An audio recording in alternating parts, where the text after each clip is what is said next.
open the pod bay doors.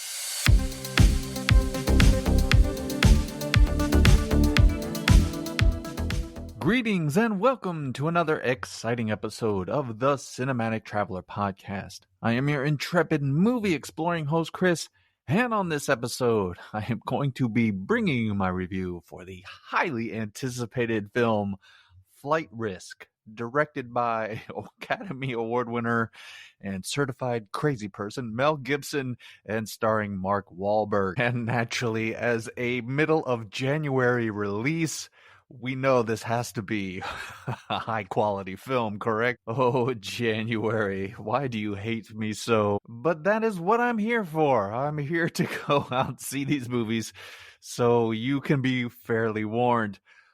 So, with me being the hero here, the least you could do is whatever you're listening to this podcast on, you could hit the follow button, because somewhere on that screen is a follow button. Just go ahead and tap it.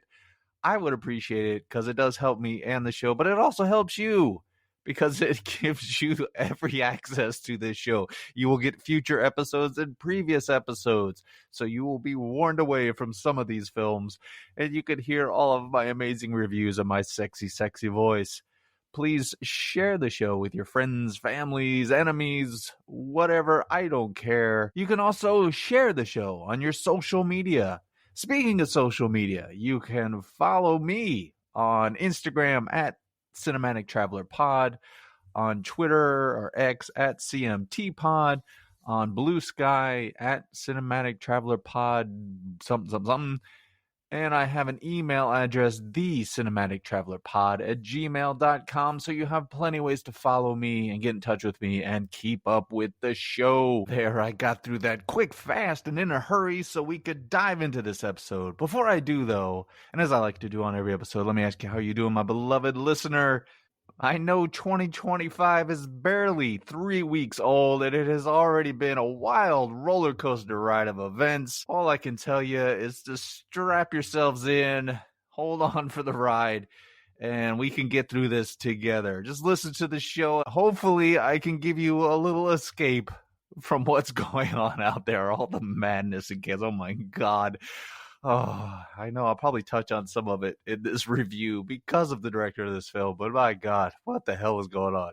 But anyway, let's just forget about that stuff and let's enjoy this review for Flight Risk. Before I get into everything, I do have to over-explain a few things. I am going to give you a spoiler-free review and a spoiler-free plot synopsis. Now, in that plot synopsis, I have hidden two movie quotes from movies that either share some DNA with this film or maybe run parallel to it. And if you can identify the movies that those quotes are from, just get in touch with me with all the various ways that I told you at the beginning of the show and let me know which ones they are. I will give you a point for each one that you get right. At the end of the month, whoever has the most points wins and gets to pick a film for me to review next month. Or if this is your first time listening or you haven't listened in a while and you just want to play for fun, you can do that. It's all right. It's not all about winning and losing. Sometimes it's just for fun. And although it sounds a bit uncool, why don't you just come along and be uncool with Chris? That's everybody's favorite time of the week. And that is to be uncool with Chris. Okay, I can hear you. You're just saying get on with it. I have to hear about Flight Risk. I have to know, Chris. Please tell me about this movie. I have been waiting on pins and needles to hear about this movie. Well, here it comes, baby. I'm not going to be gentle. All right. So, Flight Risk, once again directed by Academy Award winner Mel Gibson, and apparently ambassador to Hollywood per the president of this country. All right, so we open this film with Winston, played by Topher Grace, cooking some ramen noodles in a microwave in a cheap motel in Alaska. Suddenly, the door bursts open, and the police, led by Madeline, played by Michelle Dockery, a U.S. Marshal tasked to bring Winston back to New York to testify against a major mob boss. Well, they capture Winston, and now she has to get him to Anchorage, because that is where the main airport is in Alaska, to get him to New York. But since this is Alaska, Madeline has to take a small charter plane from this little town in Alaska to Anchorage and having to hurry because the court case is happening very quickly. The pilot of the charter plane Daryl, played by Mark Wahlberg, seems like a friendly Southern fellow, confident in his piloting skills. In fact, he is so confident he likes to claim things such as, "I feel the need for speed," hint, hint, and off towards Anchorage they go. However, Daryl isn't the charming Southern gentleman he appears to be, as his accent slowly fades away, revealing that he is in fact evil because he sounds like a damn Yankee now. And of course, he has been hired by the mob to take care of Winston before he can get to New York to testify. Madeline is forced to fight off Daryl, and with the help of a flirty pilot on the ground talking to her through the radio, she has to land this plane safely. Will this tough-as-nails marshal be able to land the plane and get Winston to court on time? Or will Daryl get the upper hand and make this flight worse than the middle seat in coach for our heroes? Well, I will not spoil that, but, well, let me give you a word of advice. Always bet on black. Hint, hint. And that has nothing to do with this movie. I just like that quote, so I put it into this one because it seemed like, it's airplane kind of stuff. So anyway, I'm not going to spoil anything, but I am going to give you the best review for Flight Risk in all the podcast universe. Nay, in all of the universe. Now, if you are new to the show or if you haven't listened in a while, I do break my reviews down into 3 segments: the good, the bad, and the nitpicky. The good is the stuff that works for me in the movie. The bad is obviously stuff that doesn't. And the nitpicky, these are things that are neither good nor bad, sometimes Hollywoodisms or sometimes silly things my weird little brain picks up on that make me laugh. And as I am trying to do with this podcast, I'd love to make you laugh, because if there's one thing I like doing in this world, that is to make people laugh. What am I, a clown? Am I a clown to you?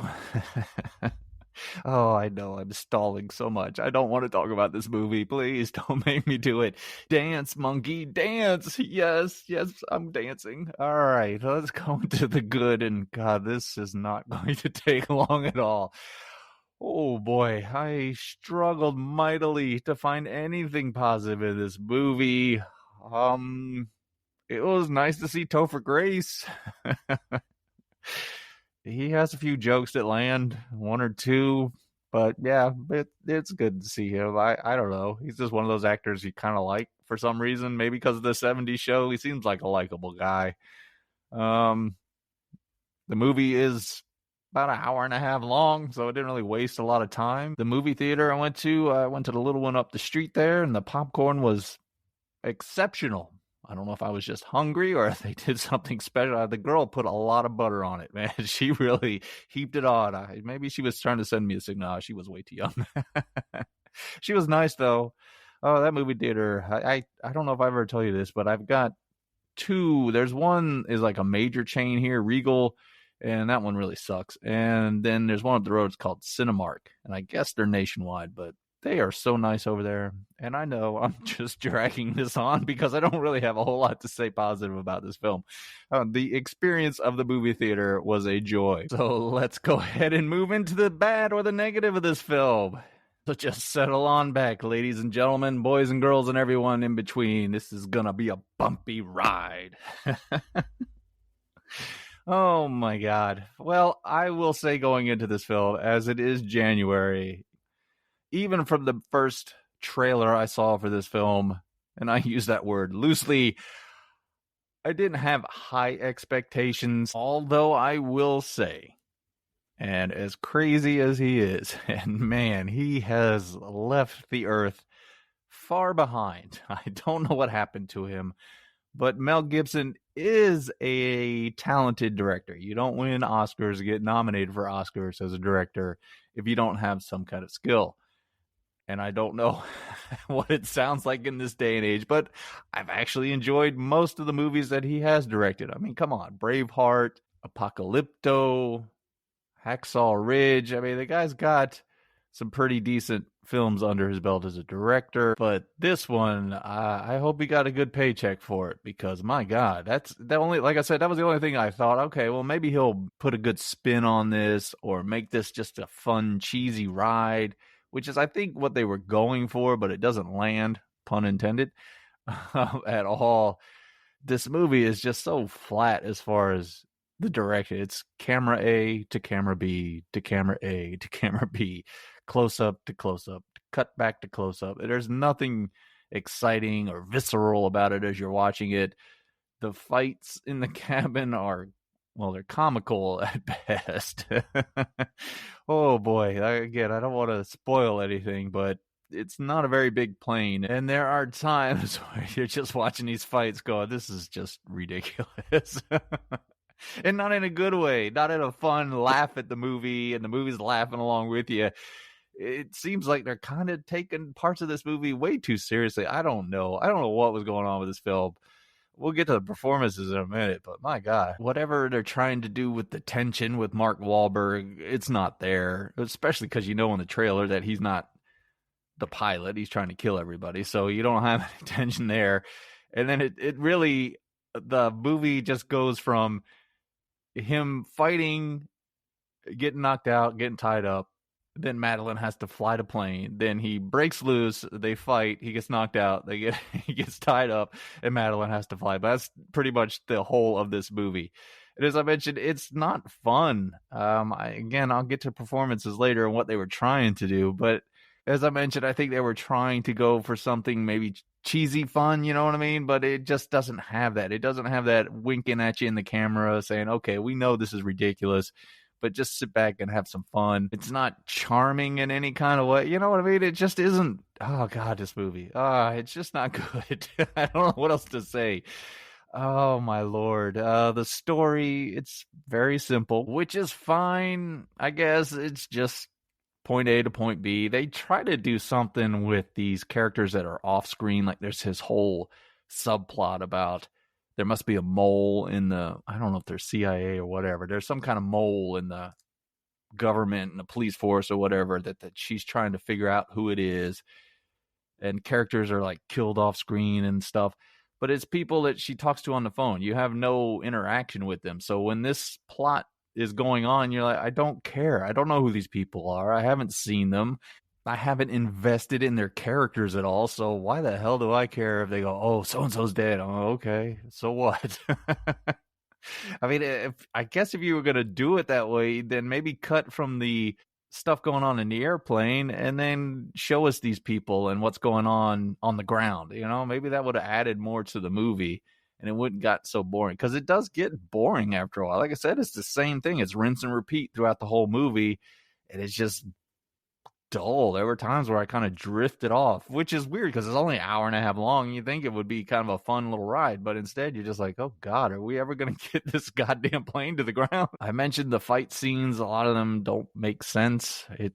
I mean, there's points in the movie where you're just like, okay, why didn't Daryl just kill the marshal? I mean, as soon as they got in the air, he could have just killed her. There were plenty of opportunities. The same thing with Winston. I understand they're trying to make Daryl like this maniac who loves torturing and killing people, but at the same time, I mean, logically, you would just kill the marshal at least, and then maybe enjoy killing Winston or something like that. But it is stupid. The same thing with the marshal.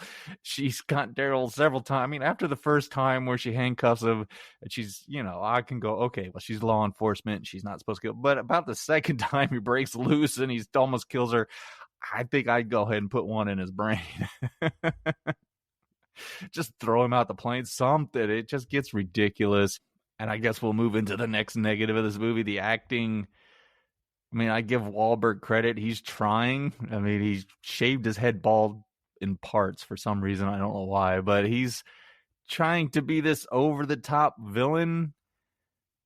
But it's just so goofy that it never really lands, It doesn't end up being a fun villain that's campy and over the top. Instead, it's just him kind of saying the same shit over and over and over again in different ways. And you're just like, okay, God, shut the fuck up already.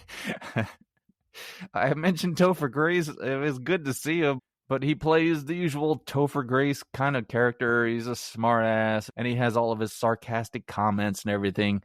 And that's supposed to lend humor to the movie. Like I said, every once in a while, some of them are funny, but that's all he does through the whole movie. So at a certain point, you just start tuning it out, or you're just like, God, he's so whiny.